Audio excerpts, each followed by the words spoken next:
You're listening to an Airwave Media Podcast. What's something you learned in history class that you feel like wasn't the whole truth? Better yet, what's something you didn't learn at all that was omitted completely? That's what I like to call redacted history. My name is Andre White, the host of the Redacted History Podcast, the place where history's forgotten events, heroes, and villains get their story told, one episode at a time. The Redacted History Podcast. Real history never dies. Stream the Redacted History Podcast on Apple Podcasts, Spotify, or wherever else you get your podcasts.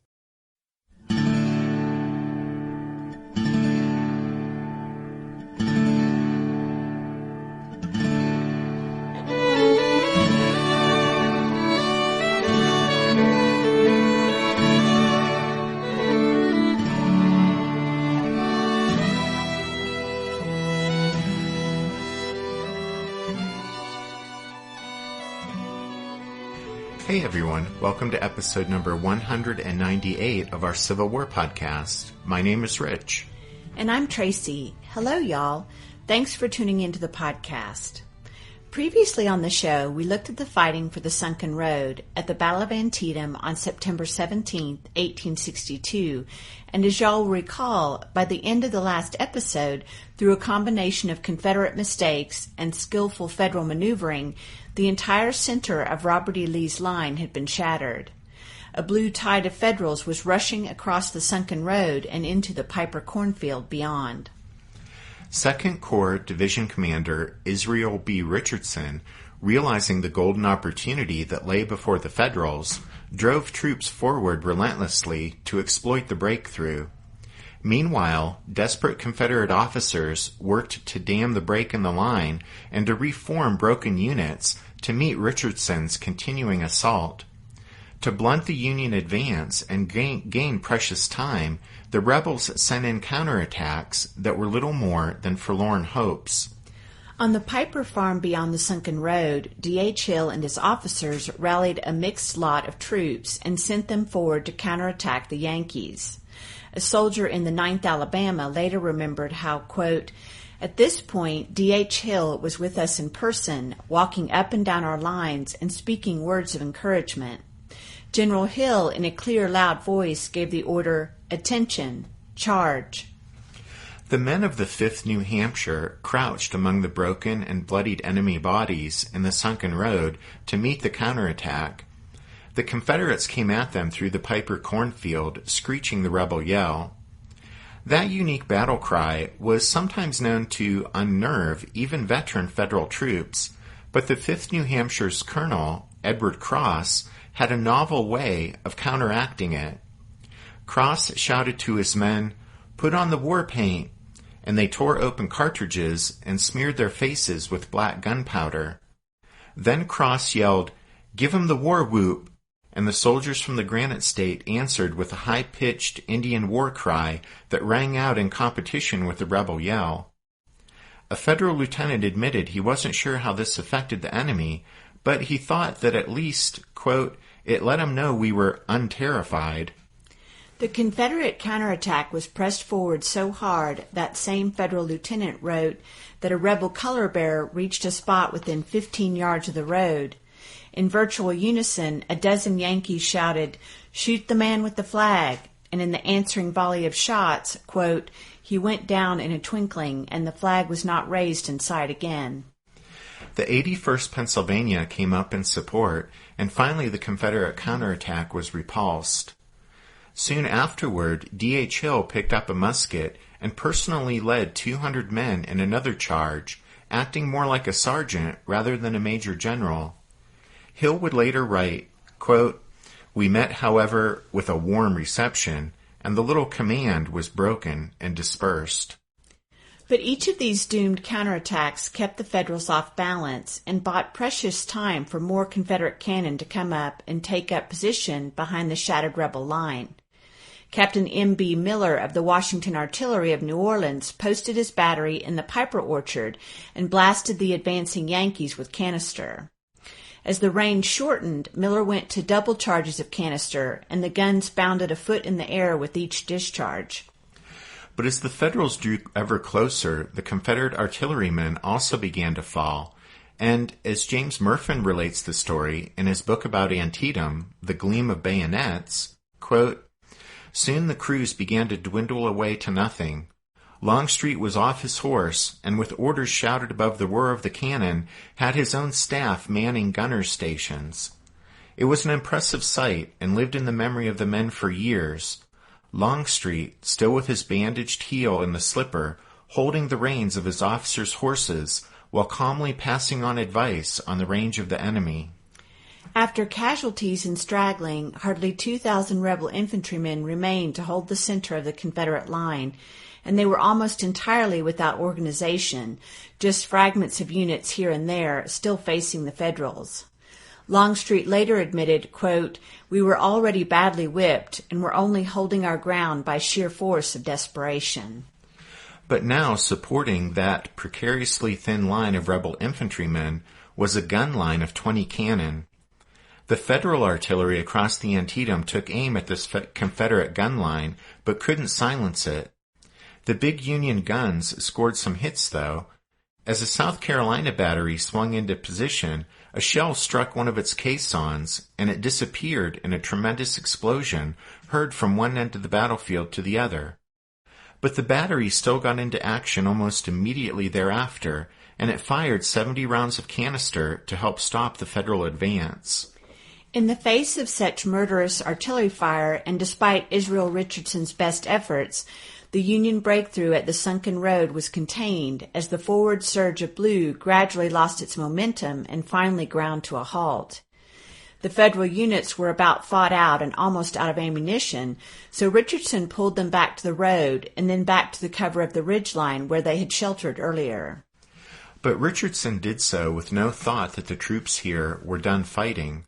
As soon as the men had caught their breath and reorganized and filled their cartridge boxes, and as soon as headquarters sent him fresh reinforcements and forwarded some rifled guns to suppress the rebel artillery, then Israel Richardson fully intended to resume the offensive here and complete the breakthrough that had shattered the Confederate center.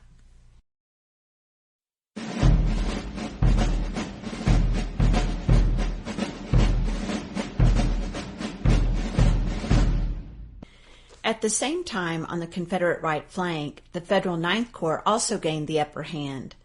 Isaac Rodman's flanking force was only now reaching Snavely's Ford, but while Ninth Corps Commander Jacob Cox continued to wait for some sign of progress from that column, he organized a third assault on the lower bridge.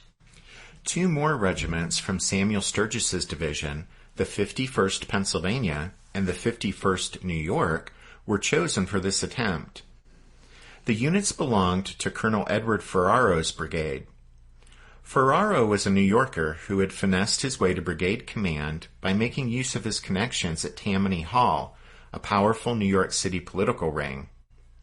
Now, as Ferraro got the regiments ready to move out, he gave a little speech. He said, "It is General Burnside's special request that the 251st take that bridge. Will you do it?" The question caught the men by surprise. Few of them had much respect for Ferraro. The Pennsylvanians were particularly irked at the colonel because, as a disciplinary action, he had recently denied them the privilege of receiving their daily shot of whiskey. So now a few moments of silence passed, and then Corporal Lewis Patterson piped up and asked, "Will you give us our whiskey, Colonel, if we take it?" "Yes, by God," promised Ferraro. "You shall have as much as you want."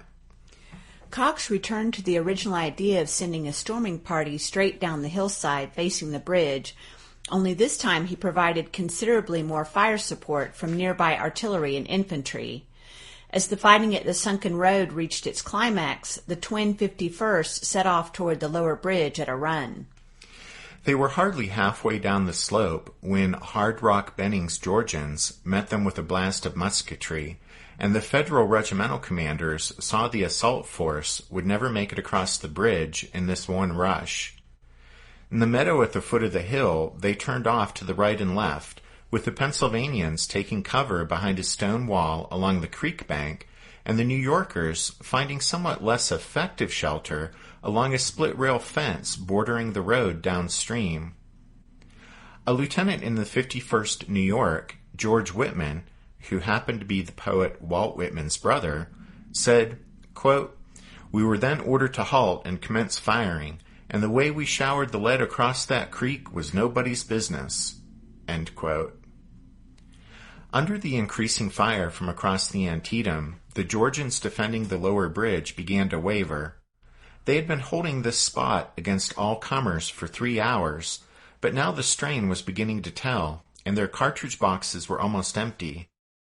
The colonel of the 51st Pennsylvania ordered a charge, and as the color-bearers led the way, carrying the regiment's flags onto the bridge, the New Yorkers joined the rush forward, and together the twin 51st stormed across the lower bridge. As the Pennsylvanians and New Yorkers reached the far side of the creek, the rebel defenders fled. There's some debate about whether this Confederate withdrawal was prearranged or not, but the end result was that the Georgians retreated and the bridge at last belonged to the Federals. It would now have a new name, Burnside Bridge. A thunderous cheer rose up from the Federals on the nearby hills who had watched the charge of the 251st. It was about 1 p.m., and the Ninth Corps had finally captured the lower bridge.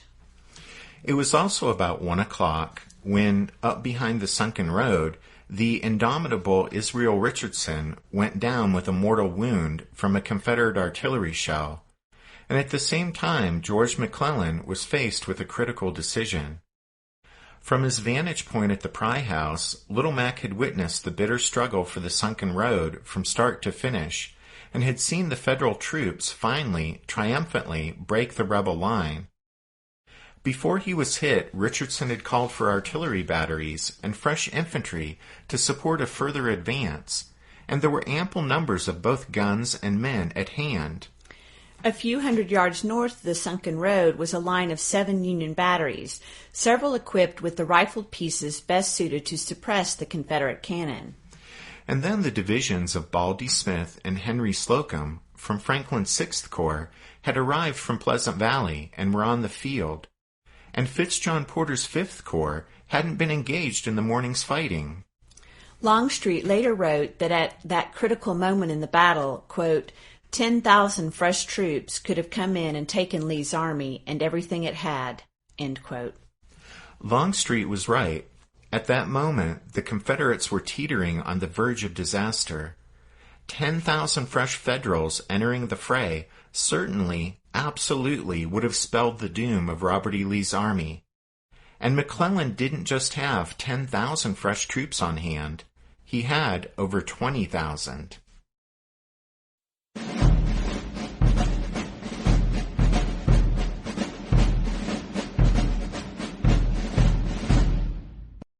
George McClellan was faced with a critical choice, and he revealed his decision when he personally gave instructions to Winfield Scott Hancock, the officer he was sending across the Antietam to replace the fallen Israel Richardson.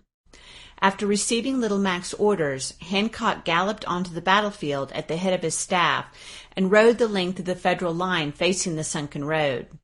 As he passed along the line, he called out, "Now, men, stay there until you are ordered away. This place must be held at all hazards." Hancock's words are telling.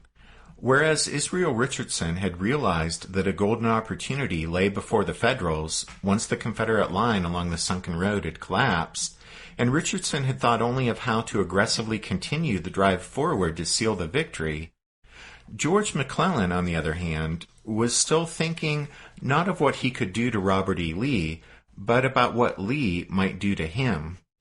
Little Mac's thoughts at this critical moment may be judged from the message he drafted for General-in-Chief Henry Halleck in Washington and sent off at 1:25 that afternoon.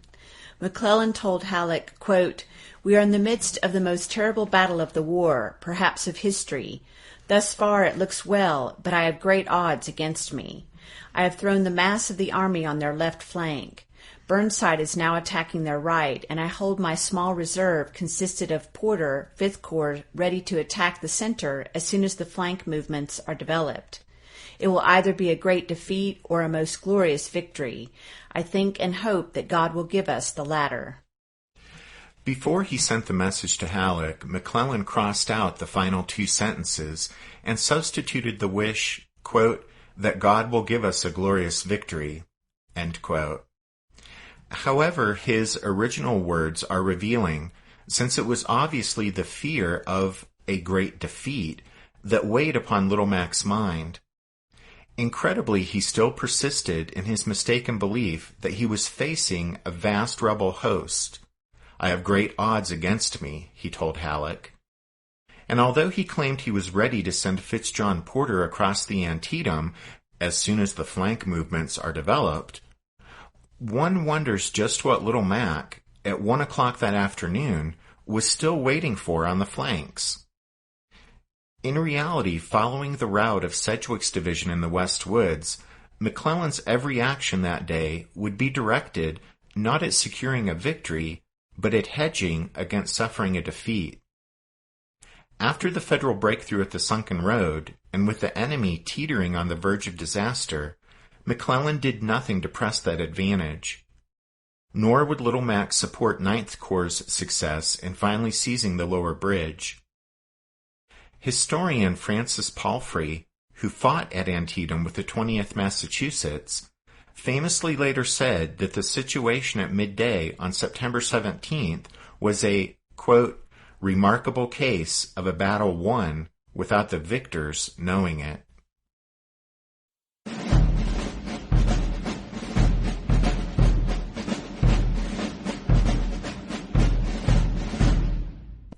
Did archaeologists discover Noah's Ark? Is the rapture coming as soon as the Euphrates River dries up? Does the Bible condemn abortion? Don't you wish you had a trustworthy academic resource to help make sense of all of this? Well, I'm Dan Beecher, and he's award-winning Bible scholar and TikTok sensation Dr. Dan McClellan, and we want to invite you to the Data Over Dogma podcast, where our mission is to increase public access to the academic study of the Bible and religion, and also to combat the spread of misinformation about the same. But, you know, in a fun way. Every week we tackle fascinating topics, we go back to source materials in their original languages, and we interview top scholars in the field. So whether you're a devout believer, or you're just interested in a clear-eyed, deeply informed look at one of the most influential books of all time, we think you're going to love the Data Over Dogma podcast, wherever you subscribe to awesome shows.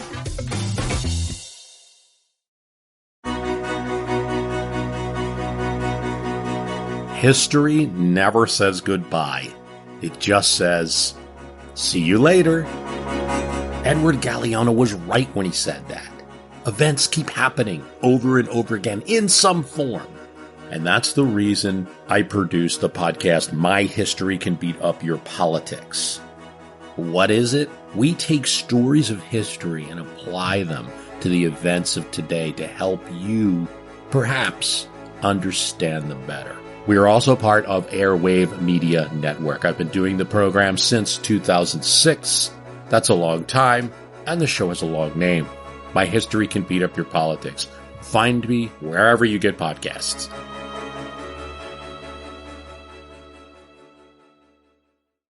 From the federal left, Ambrose Burnside sent a message reporting that Ninth Corps was across the Antietam, and he was confident he could hold his bridgehead on the west side of the creek.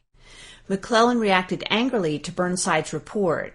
According to Little Mac's original battle plan, the Ninth Corps' role seemed to be to cross the lower bridge as a feint or diversion while Hooker launched his attack on the northern end of the battlefield.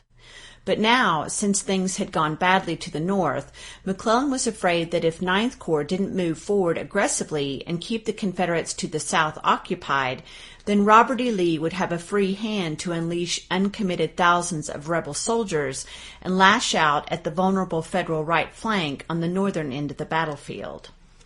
Of course, those thousands of uncommitted rebel soldiers existed nowhere except in McClellan's mind, but Little Mac had every expectation his wily opponent would launch a powerful counterstroke at any moment, and so to counter that non-existent threat, McClellan had sent Franklin's 2 Sixth Corps divisions across the Antietam to the East Woods after they arrived on the scene from Pleasant Valley. McClellan was so anxious that the Ninth Corps, down on the other end of the battlefield, drive on Sharpsburg to keep Robert E. Lee occupied that he sent Colonel Thomas Key of his staff to Burnside with positive orders to continue Ninth Corps' forward movement.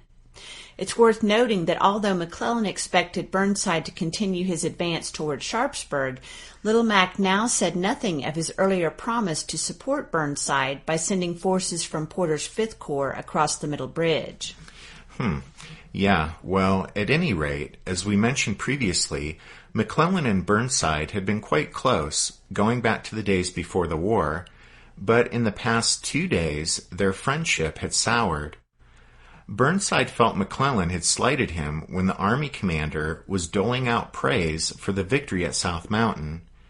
And then when Little Mac did away with the wing system, under which Hooker's First Corps and Cox's Ninth Corps had been under Burnside's command, Burnside took the loss of Hooker's Corps as a personal affront. So, with all of that swirling around in the background, and as evidence of how far the relationship between McClellan and Burnside had deteriorated, and as a sign of how anxious Little Mac was about matters down on the Army's left flank, he now told Colonel Key that if Key wasn't satisfied that his, that is McClellan's instructions, would be carried out, then he was authorized to deliver an order then and there relieving Burnside of command. Not knowing he just might get the axe at any moment, Burnside, when he received McClellan's instructions, promised to go forward at the earliest possible moment, and so unknowingly avoided being relieved from command. But Burnside discovered that suiting actions to his words proved difficult, since a new set of problems was discovered. Sturgis's division, which had put forth the most effort storming the lower bridge, had started to cross the creek, but they were out of ammunition. It would take time to bring up more ammunition, and in the meantime, Wilcox's division was ordered to cross the creek and join Sturgis's men, but by that point a confused, jumbled bottleneck had developed at the bridge, and so crossing Wilcox's troops took yet more precious time. Then Rodman's flanking column had to be brought into position after its long detour to find Snavely's Ford, and all in all, 2 hours passed after the bridge was captured before everything was ready on Burnside's front. It wasn't until 3 o'clock that Ninth Corps was ordered forward toward Sharpsburg. Meanwhile, to the north, in those 2 hours, after McClellan failed to follow up the breakthrough at the Sunken Road, what had been a savage, continual thunder on that part of the field had died down to a scattering of musketry and random shelling. In an area perhaps a mile square, bounded by the east woods and the west woods to each side, and the Miller cornfield to the north, and the Sunken Road to the south, some 18,500 Confederates and Federals were dead, wounded, or missing. Close to 1 out of every 3 men who fought on that part of the battlefield became a casualty. A number of Antietam veterans would later recall thinking that the bloody combat would end only with mutual extermination. Those who had survived prayed it would soon be over. A Yankee who fought in the East Woods admitted hoping, quote, "We might not be called upon again, and lo, the luck of the 10th Maine was with us, and we were undisturbed," end quote. A North Carolinian left manning the thin line holding the Confederate center said, quote, "The sun seemed almost to go backwards, and it appeared as if night would never come." William Franklin, who had performed so cautiously at Crampton's Gap 3 days before, was now the only top-ranking Federal who wanted to attack. In fact, shortly after the 6th Corps divisions of Smith and Slocum reached the battlefield, Franklin and his 2 lieutenants worked out a plan to attack the Confederate left in the West Woods. When they took the plan to Bull Sumner, who as senior officer was in command on this part of the field, he vetoed it as too dangerous. By all accounts, Sumner had been rattled and demoralized by his experience leading Sedgwick's division to disaster in the West Woods, and now he pointed out that if Franklin should be repulsed, then there wouldn't be any other organized major Federal units left to meet a rebel counterattack. Although Franklin couldn't budge Sumner out of his funk, The 6th Corps commander was still convinced a Federal attack on this part of the field would succeed, so he sent an aide to the Pry House to make his case directly to McClellan. Franklin's proposal was the sole note of optimism that Little Mac had received from that quarter since early morning, and apparently it motivated him to actually leave Army headquarters and ride to the front. And so at 2 p.m., McClellan left the Pry House for the first time that day and crossed the Antietam to discuss the situation on the northern part of the battlefield with his generals. Once he arrived at Sumner's headquarters, McClellan listened to that general's views on the state of affairs, as well as to Franklin's, but it isn't clear if he also sought information on the actual condition of the 1st and 12th Corps from George Meade, who had taken over from Hooker, and Alpheus Williams, who had taken over from Mansfield.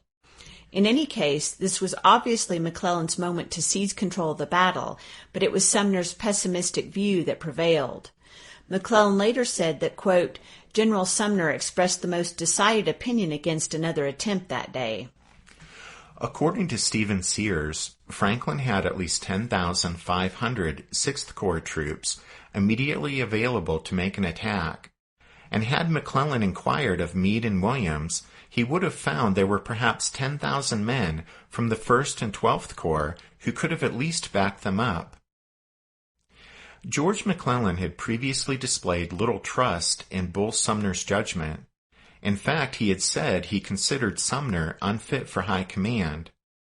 But now, since Sumner's cautiousness dovetailed neatly with Little Mac's own views, he sided with Sumner and not Franklin. We'll just point out that McClellan had just been quite willing to replace another general, Ambrose Burnside, for lack of aggressiveness, but here in this instance, Little Mac couldn't bring himself to overrule a demoralized Sumner or put another general like Franklin in his place. As Franklin later recalled him saying, McClellan concluded that, quote, it would be unsafe to risk anything on the right.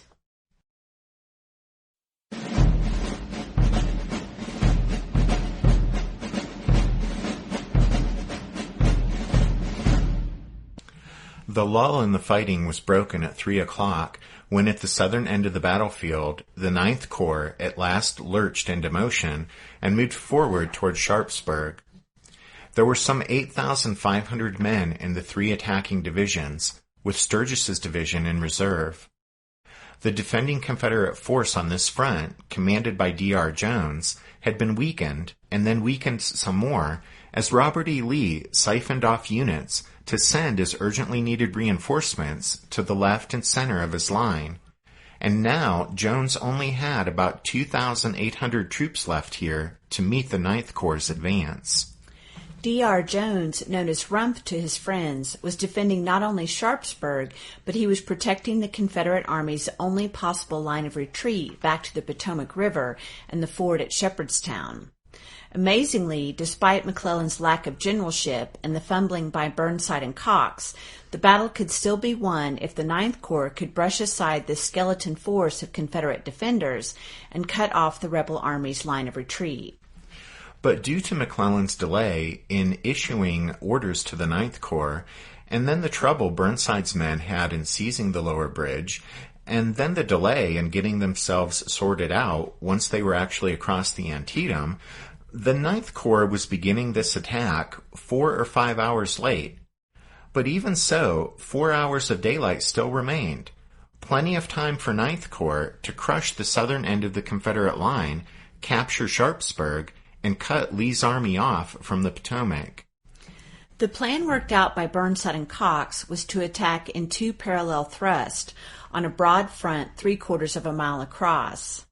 On the right, Wilcox's division, backed up by a brigade of the Kanawha Division, would advance directly toward Sharpsburg, following the road that led up to the town from the lower bridge. Then, on the left, Rodman's division, supported by the other Kanawha Brigade, would follow a course that took it south of the town. Then it would swing to the right to turn the rebels' flank and cut the road to the ford. The terrain in front of Wilcox was hilly and rough, marked by an alternating pattern of meadows, orchards, and stubbled fields. With the Confederate defenders making a stand at every fence line and farm building, the Federal advance here was slow and difficult. Rather than one battle, it was a series of small, bitter struggles for possession of a stone wall and an apple orchard, or for a farmer's house and a barn. The Confederates had batteries posted back on high ground in front of the town, and once again, well-handled rebel artillery took a heavy toll on advancing Yankee infantry. A young private in the 17th Michigan wrote his father that, quote, "It was rather strange music to hear the balls scream within an inch of my head. I had a bullet strike me on the top of my head just as I was going to fire, and a piece of shell struck my foot. A ball hit my finger and another hit my thumb. I concluded they meant me." That fellow decided that war wasn't quite what he had expected. He told his father how, quote, "I have seen pictures of battles. They would all be in line, all standing in a nice level field fighting, and etc., but it isn't so." When Wilcox first advanced, he had help on his right from 2 regiments of regulars from the 5th Corps that had crossed the Middle Bridge about noon in support of several artillery batteries that had been moved to the west side of the creek. This appeared to be the aid McClellan had promised Burnside when he first ordered the 9th Corps into action. Alfred Pleasonton also crossed the Middle Bridge with some of his Union cavalry, and he detected what he termed, quote, "the embarrassing condition of the enemy," end quote. And so he sent back a request for more of Fitzjohn Porter's 5th Corps troops to cross the Antietam at the Middle Bridge to exploit the opportunity. But instead, the regulars were recalled to their proper station guarding the artillery batteries at the Middle Bridge and told to stay there. Word came from headquarters that McClellan, quote, "has no infantry to spare," end quote. In his official report, Pleasonton bluntly stated that, quote, "decisive victory, which was then within grasp, was lost to us by this inaction and apathy." Not surprisingly, McClellan deleted that comment before he submitted Pleasonton's report to the War Department. But, like every other federal command that made a major attack that day, like Hooker's 1st Corps, Mansfield's 12th Corps, the 3 divisions of the 2nd Corps under Sedgwick, French, and Richardson, now the 9th Corps would also fight unsupported because McClellan was incapable of coordinating the actions of his army, and he was unwilling to believe he held any advantage over Robert E. Lee's Confederates.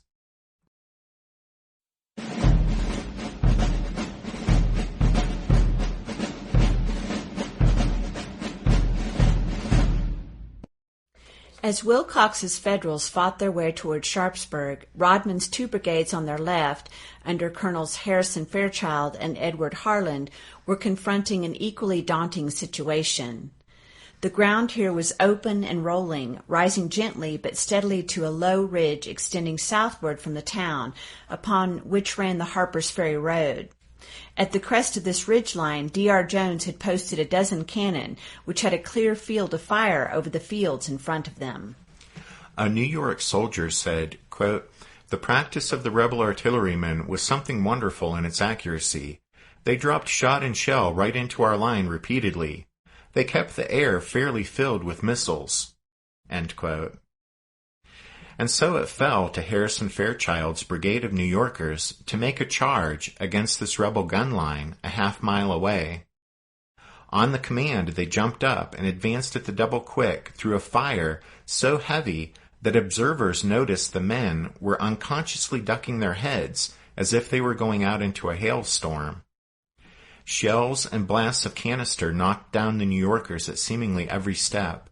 The explosion of a single shell was seen to have killed 8 men. There was a piece of low ground in the meadow halfway to the ridgeline, and the Federal officers halted the advance in that sheltered spot to align ranks for the final rush. So intense was the excitement and strain of the moment that Private David Thompson was reminded of Goethe's description of battle in the Napoleonic Wars when, quote, "the whole landscape for an instant turned slightly red." And then the New Yorkers were up and charging forward again. One of the Confederate gunners said the Yankees came on, quote, "like a plague of Pharaoh's locust," end quote. As the Federals drew closer, the rebel cannon limbered up and withdrew to safety. Even while the guns pulled out, though, the infantry brigades of James Kemper and Thomas Drayton prepared to meet the onrushing enemy. Kemper's Virginians and Drayton's Georgians and South Carolinians lined up behind a post and rail fence and a stone wall. They had the advantage of cover, while the Yankees had the advantage of numbers, about 700 to 590. The ground just in front of the rebel position sloped upward more steeply, and for a few moments the nature of the terrain made it so the two sides lost sight of each other. As the Confederate defenders waited, resting their muskets on the fence rails and the wall, they could hear the shouted commands of the Union officers. Private Alexander Hunter of the 17th Virginia vividly remembered how, quote, "The first thing we saw appear was the gilt eagle that surmounted the pole, then the top of the flag, next the flutter of the stars and stripes itself, slowly mounting, up it rose. Then their hats came in sight. Still rising, the faces emerge. Next, a range of curious eyes appeared. Then such a hurrah as only the Yankee troops could give broke the stillness, and they surged against us." The two lines were just 50 yards apart when the Confederates opened fire. That was point-blank range and was a rarity on most Civil War battlefields, but grimly commonplace at Antietam, and as had happened elsewhere on the battlefield, men here fell by the dozens. The Yankees halted and returned fire, and after exchanging several murderous volleys with the rebels, the New Yorkers surged forward in a final lunge to close with the enemy. Yankees and rebels tumbled together in a brief flurry of stabbing bayonets and clubbed muskets, and then the Confederates broke and ran for the rear. One of Kemper's Virginians wrote that the Federal soldiers then, quote, "began to give regular methodical cheers, as if they had gained a game of baseball." The loss of this position put the entire Confederate right flank in immediate danger of collapse. Retreating rebel infantry and batteries crowded into Sharpsburg streets, pursued by Union shell fire that smashed through houses and splintered storefronts. The Federal infantry advanced closer, and their skirmishers dodged around the buildings on the town's outskirts. At this moment of crisis, Robert E. Lee was on the scene, ordering up every available artillery piece to put into line to stop the Yankee advance, and for a time Lee moved among the broken ranks to help the Confederate company officers rally their men. He then rode to a commanding knoll outside of town for a better view of the situation. By his skillful shuffling of troops and guns to threaten spots, Lee had managed to stay one step ahead of defeat all day long, but at this moment he was staring catastrophe squarely in the face. Then, about 3:30, off to the south, Lee saw a marching column of troops approaching the battlefield. Who was it? If it was more Federals, all hope was indeed lost, for the Confederate Army's line of retreat would be cut off.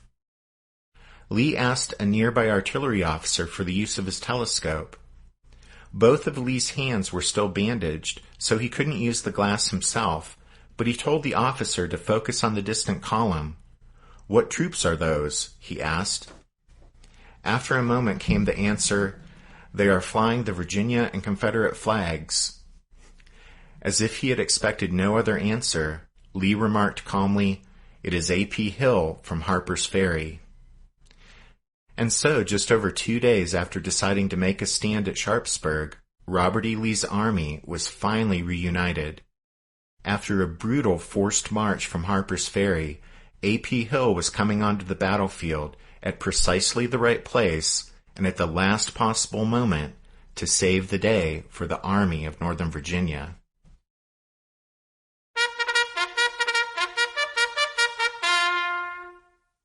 That means it's time for this episode's book recommendation. And our recommendation this time is Crossroads of Freedom, Antietam by James McPherson. Crossroads of Freedom is just what you'd expect from James McPherson. It's an elegantly written account that displays the author's command of the war's military and political history. In this book about the battle, McPherson shows why he thinks that although Antietam itself wasn't a decisive battlefield victory for the Union, it was nevertheless a critical turning point in the Civil War due to its important political, diplomatic, and moral consequences. So that's Crossroads of Freedom, Antietam, by James McPherson. You can find a list of all of our book recommendations if you head over to our website, which is www.civilwarpodcast.org. Yep, and you can also head over to the website and find over 50 additional episodes of the podcast, which you can listen to if you're a member of the Strawfoot Brigade. Just this past weekend, we released the 54th Members episode about the escape of the Union cavalry from Harper's Ferry when Stonewall Jackson was closing the trap on that place just before the Battle of Antietam. Yeah, and so if you're a member of the Strawfoot Brigade, you will have access to that episode. And when you join the Strawfoot Brigade, it costs you just $5 a month, and you'll not only be supporting the podcast and what Tracy and I are doing here, but you'll have access to all the members' episodes, like that one about the escape of the Union cavalry from Harper's Ferry. And we'll probably have one more Antietam-related show, since we plan on using a members' episode to talk about the clash at the ford at Shepherdstown on September 19th, after the Confederates had retreated back into Virginia. Oh, and we do want to thank the newest member of the Strawfoot Brigade, Elizabeth. We also want to give a shout-out to Joe from Arizona. Hi, Joe. And then we also wanted to thank Miriam at the Inn at Antietam for her invitation to stay there the next time we visit the battlefield. Miriam and her husband own the inn, and she's a fan of the podcast. So we look forward to staying there sometime and meeting her. And then, as we wrap up this show, we'll remind you that the music you hear at the beginning and end of every episode is from the song Midnight on the Water by Spiritwood Music. Yes, and we still think it's the perfect music for the podcast, so we're glad to use it with their permission. And besides Midnight on the Water, Spiritwood Music has lots of other great, similar instrumental songs that you can get at their website or on iTunes or Amazon or Google Play. And if you would get some of their music, we'd appreciate it, since it would be a nice thank you to them for letting us use their song on the podcast for over 4 years now. Thanks for listening to this episode of The Civil War, 1861 to 1865, a history podcast. Rich and I do hope you'll join us again next week when we wrap up the Antietam story arc. But until then, take care. Thanks, everyone. Bye.